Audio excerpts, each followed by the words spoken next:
Pernah tengok tak orang buat gigi veneer tapi macam tak cantik pun? Veneer sebenarnya bila kita rancang kena buat ikut bentuk muka korang, ikut karakter korang.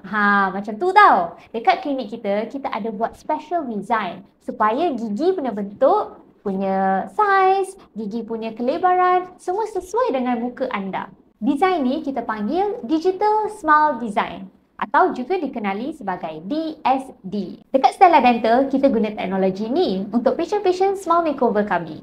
Apa maksud DSD? DSD ni, proses dia adalah kita akan ambil gambar muka, ambil gambar gigi, lepas tu kita akan ambil 3D scanning.